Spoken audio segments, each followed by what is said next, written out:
You are listening to the What Queens Say podcast. Welcome to What Queens Say, the podcast that reigns supreme in the realms of entertainment news and politics. Here, we embrace the fun and the crazy that is life, where the crowns of comedy and respectability sit side by side.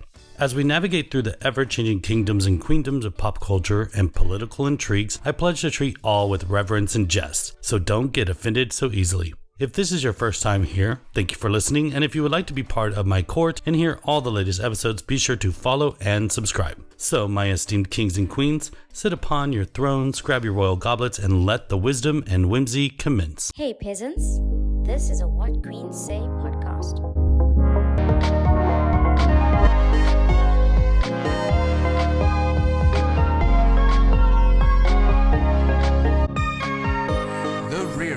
Welcome back, beloved listeners, to What Queens Say. For new listeners and for those that already know, I am Queen D. It has been 3 years since we called the podcast quits, but like the never-ending Disney live-action remakes, I have emerged from the shadows fueled by the spirit of Pride Month last month and a burning desire to counteract the hate that still plagues our world. I hope that this podcast will break barriers, educate the ignorant, and bring some peace and understanding to all my listeners. Before I get started, I'll be honest with you and tell you that I'm very angry right now. You can't tell from my voice, but just like so many other LGBTQ plus Americans, I am actually very unhappy. I will also be honest with you and tell you that the beginning of this episode will be filled with explicit language. Way more than usual. Because of this, I will be releasing two versions, a clean version with beeps for comedic relief, and another that will be filled with some very unsavory words.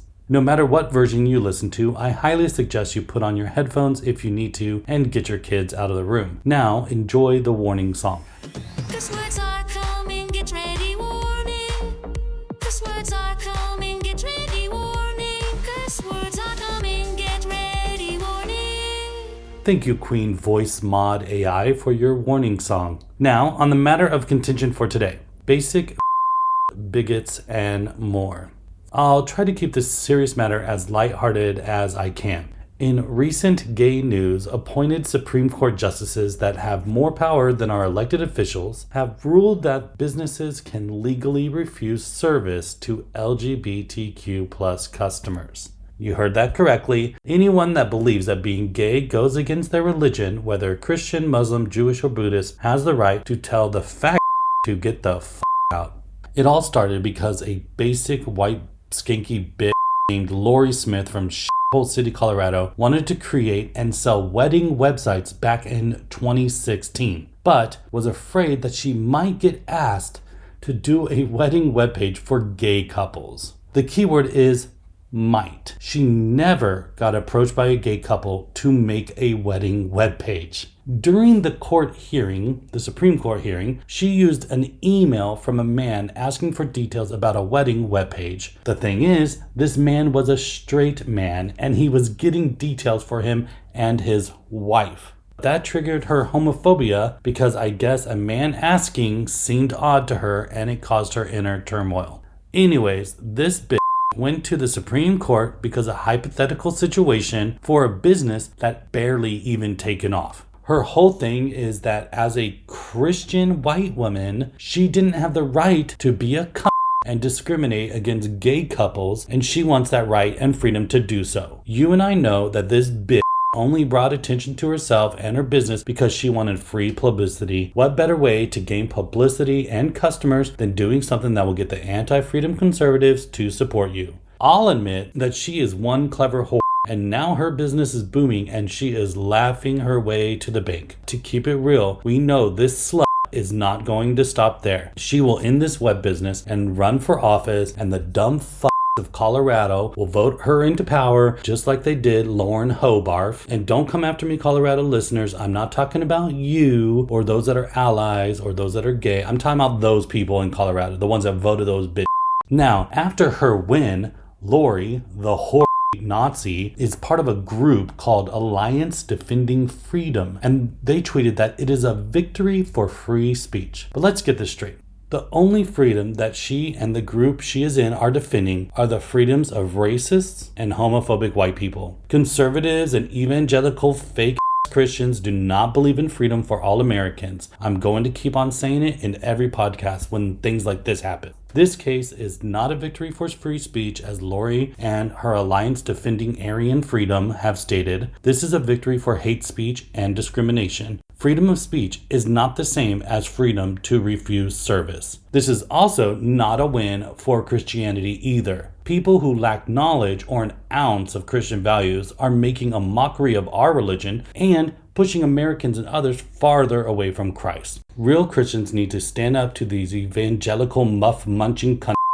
I'm telling you all, it's starting with the LGBTQ people now, but get ready, non-evangelicals and non-Christians, because you are next. And after that, it will be based on the color of your skin. Again, if you look at Lori's website, she throws Christian in front of everything in her life. Her webpage says the following, and I'm not exaggerating. She is a Christian woman who married a Christian man and owns a Christian design business that makes Christian designs for other Christians while committing to Christianity by doing Christian work at Christian establishments with her Christian art skills bestowed to her by God for being a Christian woman. We get it, Lori. You claim to be a Christian, you slut. Now, I'm going to use my freedom of speech and address Lori. Lori, I saw your vanilla designs. They are ugly as and how arrogant you are to think that a gay person would go to you in the first place. Your sees yourself so high and mighty when you are mediocre, bitch. Everyone knows gay people are better at designing for weddings than straight, bland, conservative bitches. Also, I love how you refuse to serve gay people, but you steal our designs and replicate them for your own business. You peaked in high school, you are tired, dried up, and bland, just like your designs, your marriage, and your dusty ass vagina. One more thing on this subject, and I'm done. This new ruling isn't a win for conservatives. The reason why is it isn't only applied to discriminating against gays. It is actually saying that any piece of shit has the right to refuse service to anyone because of their religious beliefs. Are you on your second marriage? You too can be refused service. Did you have a child out of wedlock? Sucks for you. I wonder what will happen when people use their religious beliefs to turn away fake Christians like Lori. Will Lori see it as a victory, or will she play the victim? Let's wait and see what the says when that happens. But can you imagine going up to a store, because technically it's freedom of speech. Can you imagine walking up to like a store and on the door it says like no shoes, no shirt, no faggots? like I actually want oh my god, I want a sticker like that. If someone can make that for me, oh my god, that'd be hilarious. No shirts, no shoes, no faggots. Maybe I'll change the episode's name today to that. Love it. Anyways, let me burn some sage really quick, and then when I'm done, we'll get back to more of the wholesome What Queens Say entertainment.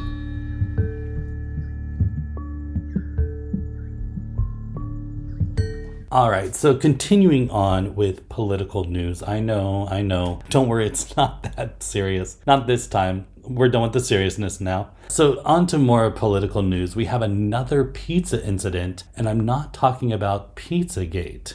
Last week I talked about him, and I'm going to talk about him again today because he just keeps making more news. Dion, the gay presidential candidate from Florida, was in New York doing another interview on his road to dictator. On his road to president. He is the gift that just keeps on giving, and I don't mean giving share. It's giving share. The big news from his visit wasn't on his backward policies, but on his strange eating style. Tons of clips are online from the interview showing Dion stuffing a slice of pizza down his throat, looking like a hungry bottom. Picture yourself in like when you're in your living room and you grab a handful of popcorn. You know how you don't eat one at a time, like, you know, in the movies? You literally will like smash it into your face. Yeah, now imagine that's pizza. Before devouring his slice on Fox and showcasing his oral skills for the interviewer, he made a comment that I personally think is more newsworthy. So here's the circumstance. The power bottom that is coming after the rainbow flag, gay rights, women's rights, drag rights, trans rights, environmental rights, human rights, education rights, pretty much all the rights that are not from the right, is mad about one thing, and that is coal. Now, what's this about coal, you may be asking? Well, In New York City, the Environmental Protection Agency, not the Democrats, not the liberals, not the Republicans, but the Big Apple Environmental Protection Agency, is working on a policy that involves improving air quality and reducing carbon emissions from coal. More specifically, coal that is used in New York City pizza ovens. Actually, if I remember correctly, it's not working on a policy now. This has been in the works like before COVID, but now COVID happened and all that crap, and then now they're like bringing it back. During an interview, the Fox News reporter asked Dion for his opinion on the alleged situation where pizza ovens are being confiscated and made illegal by liberals in New York City. Dion, looking smug like he was going to say something provocative, answers, "They, the left, just don't want people to be happy." That's right, Americans and abroad listeners. In the eyes of Dion, the conservative butt pirate, taking away coal ovens in New York City is the cause of America's sadness. Not the fact that Dion and his supporters want to take all rights away from 72% of Americans not affiliated with his party or conservative views. I love how Dion continues to make every state or city issue in America his issue, but in true Dion fashion, he doesn't know what the hell he is talking about. It is time for a fact check on this thirsty bottom. For starters, New York City is not banning coal or wood fire pizza ovens. They're not. They're not at all. There is no well or Fox News said. I repeat. They are not banning these types of pizza ovens in New York City, full stop. What they are pushing for is for all these pizzerias to update their old dodgy ovens with newer ones or install emission controls on the old ovens that can help reduce some of the emissions from these ovens. That's it. Very simple. And there are a lot of people going, oh, the filter ruins the flavor of the pizza. Oh, it changes. It doesn't. That's a lie.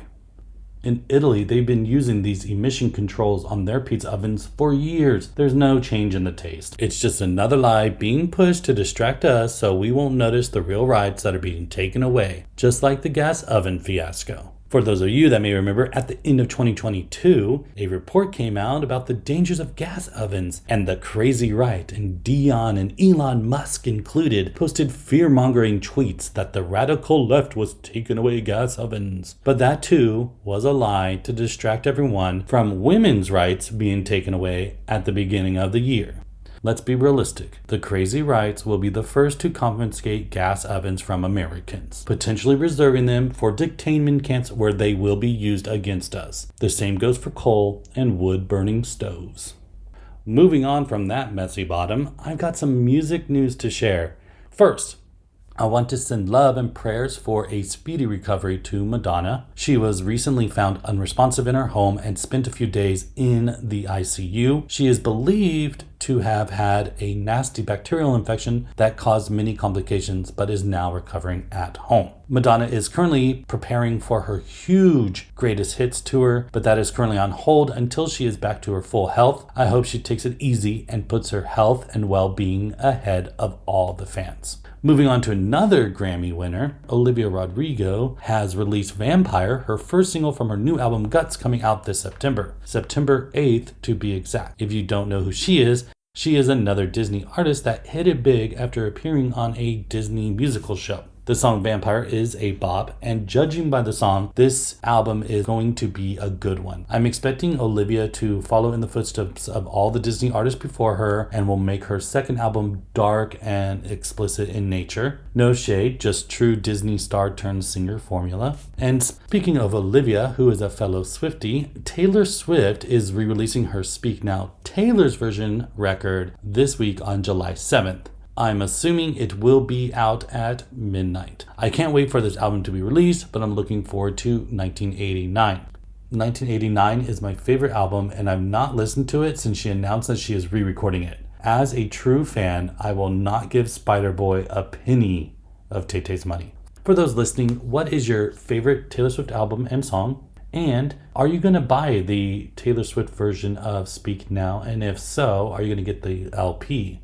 What color LP are you going to get? Leave that in the comments and let me know. Now, continuing with music news and Taylor, there is some Swiftie and lesbian drama. Swiftie is a term for Taylor Swift fans, and lesbian is a term for Lizzo fans, not to be confused with lesbians. It all started when Lizzo decided to go live, and while live, she said that she went to a Beyonce concert in Warsaw, and she made the comment that she, Beyonce, is one of the best out there. This created quite the stir because Swifties went onto the comments and said Taylor is one of the best performers out there. Lizzo responded, "When I talk about Beyonce's show, don't bring nobody up. Ain't nobody comparing right now, and that's not even on some disrespectful ish. Keep it cute or keep it mute. That's where I'm at. The show was amazing." This obviously didn't sit well with the Swift fans. Some of the comments posted were, "Why is she comparing Beyonce and Taylor? They are both phenomenal." Another one was,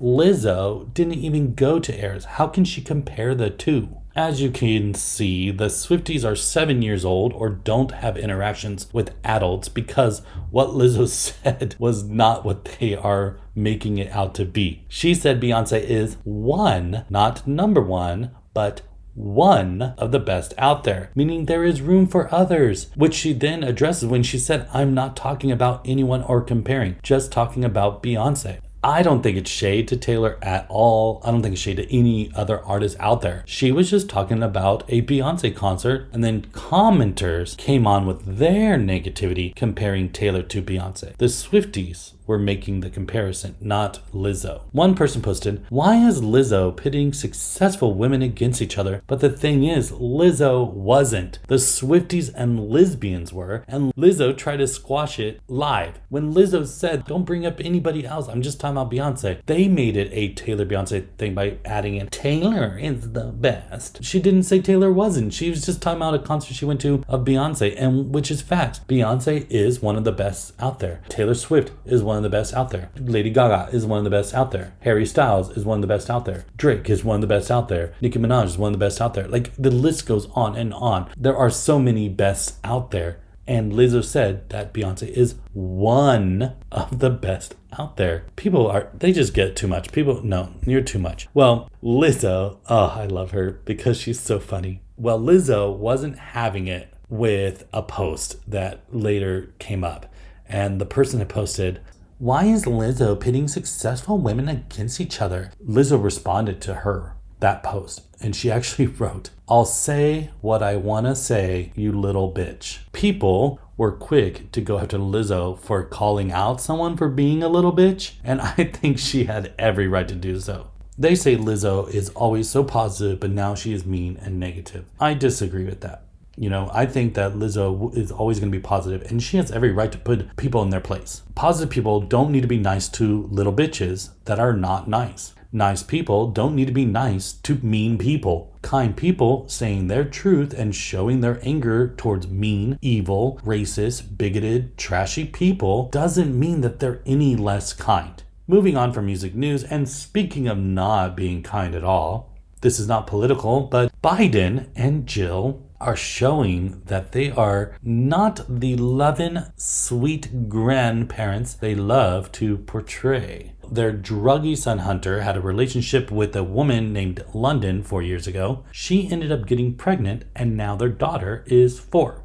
During the past 4 years, the Bidens had nothing to do with this child. They even had White House aides say they only had 6 grandchildren and not 7. Well, guess what, Joe and Jill? You have 7. Because finally your deadbeat son did a DNA test and the results came back. He is the father. That still doesn't stop Joe and Jill from being terrible human beings. They somehow got Hunter, the best attorney, that was able to negotiate child support from $20,000 a month, which is a lot, to $5,000 a month in child support. And the child is not able to use the last name of Biden. They also negotiated that the Bidens, Joe and Jill, all of them, do not need to be in the child's life and that all ties are severed. Ain't that some shit? This is a new low, and I expect this from a conservative that has a gay child or a grandchild, but not from a president that loves to talk about his family and grandchildren like they are the most important things in his life. I don't know all the details, but even if London is a terrible human being of a woman, the child isn't, and they should at least have that child in their life.